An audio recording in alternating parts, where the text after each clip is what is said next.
This video has a very attention-grabbing title, where it is claimed that maltodextrin and fructose are even more dangerous than simple sugar or table sugar. So let's understand, what is the fuss about?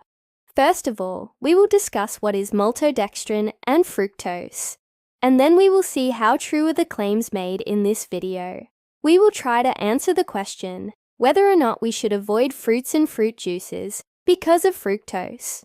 Or can we eat fruits without any hesitation? And finally, is maltodextrin really bad for us? First of all, what is maltodextrin? Maltodextrin is a processed carbohydrate that is often made from corn, rice, or wheat starch. In the food industry, it is used as a thickener or stabilizer in many processed foods and drinks. Now, what is fructose? Well, fructose is a type of sugar that is found naturally in fruits and honey. In the United States and other countries, it is often sold as a sweetener, as high fructose corn syrup, or HFCS. Let's now come back to the original video and see what it says about maltodextrin.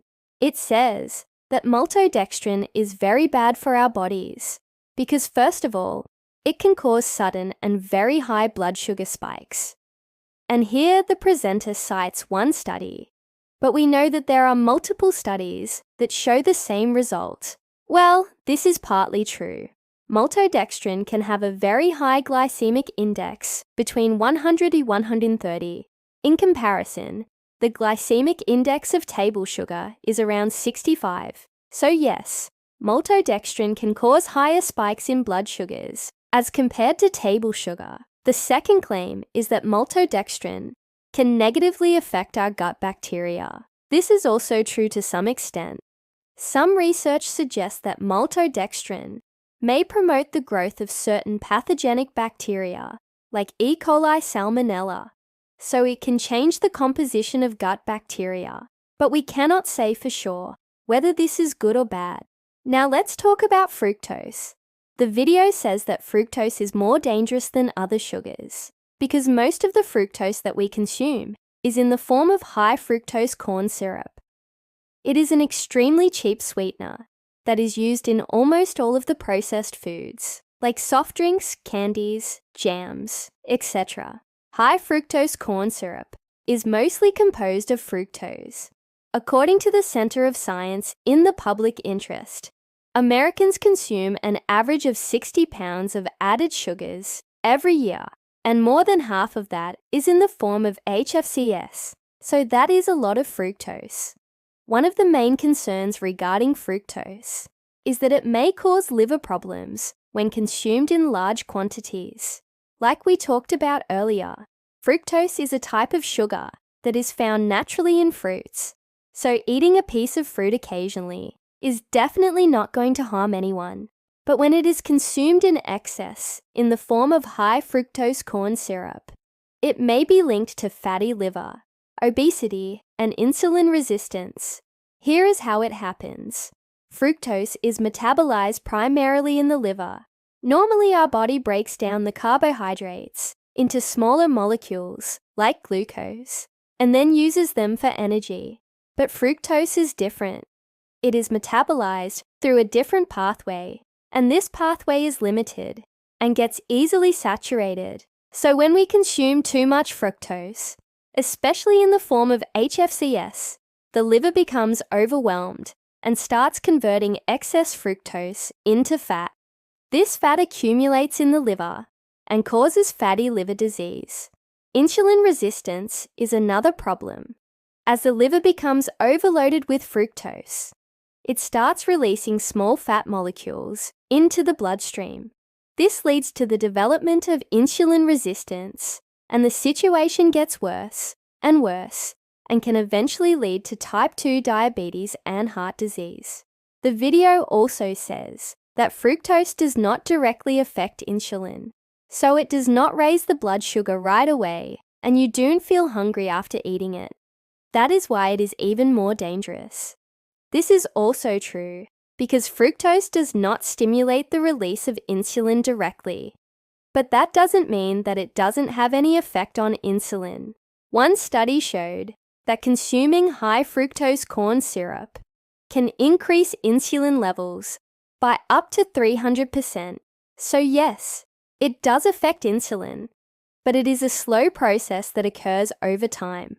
Also, it does not raise the blood sugar immediately, but the long-term effects can be more serious. The video also mentions some key facts about maltodextrin and fructose. First, maltodextrin has a GI of around 105 to 125, whereas the GI of table sugar is around 65. So yes, maltodextrin has a higher GI than table sugar. Second, maltodextrin causes glucose spikes and can negatively affect the gut microbiome. Well, we cannot say for sure whether this is good or bad, but the third fact is not correct. Fructose has a low GI of only 15. That is true, but a low GI doesn't tell us the whole story. The main problem with fructose is how it is processed by the liver. So consuming a fruit with a low GI of 15 may not cause any harm, but when it is consumed in the form of high fructose corn syrup, it can cause liver fat and metabolic problems. So far, everything seems fine. Everything that we have discussed is based on science and research, but now the video takes a turn and presents something that is not backed by science. Let me tell you what it says. In 2013, a famous study was published in the journal Science, where researchers took stool samples from a set of identical twin sisters. One of the sisters had a healthy weight while the other sister was obese. The researchers transferred gut bacteria from the obese sister to a group of mice that were initially lean. And guess what happened? These mice started gaining weight. Then the bacteria from the lean sister were given to another group of mice. Can you guess what happened? Yes, these mice did not gain weight. So this shows that gut bacteria can directly affect our weight and metabolism.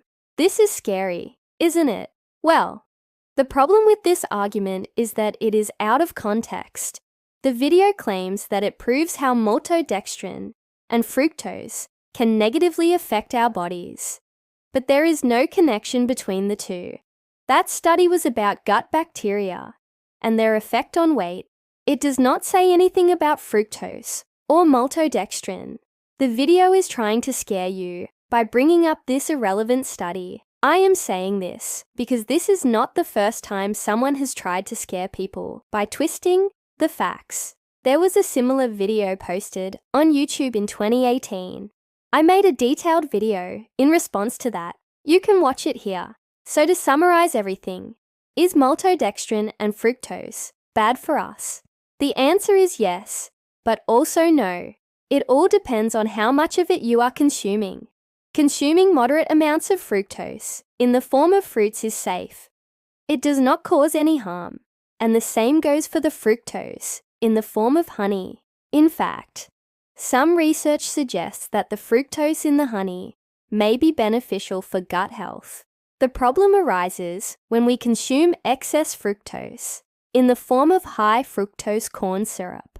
High fructose corn syrup is found in processed foods like soft drinks, candy, jams, syrups, etc.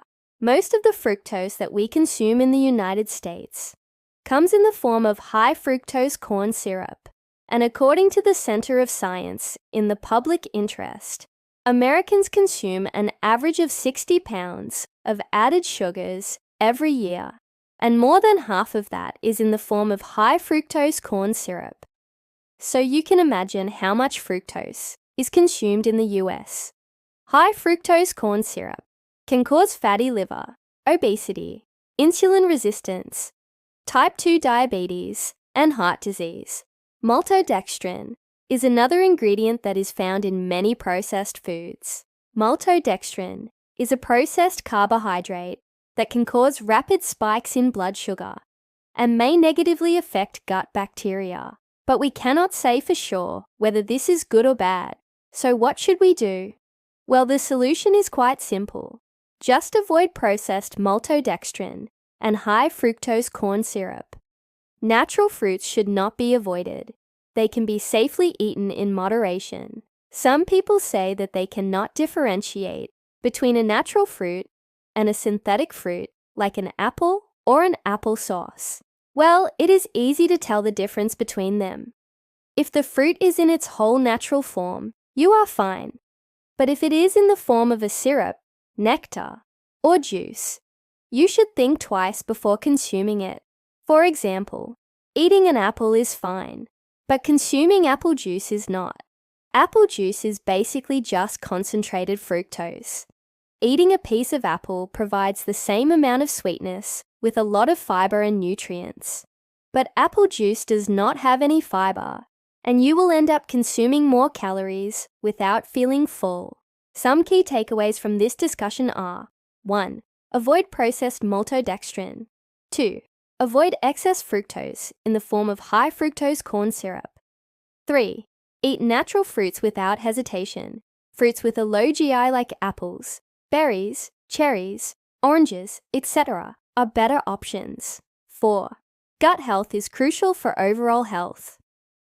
Probiotics in foods rich in fiber can help improve gut health. Thanks for watching. I hope you liked the video.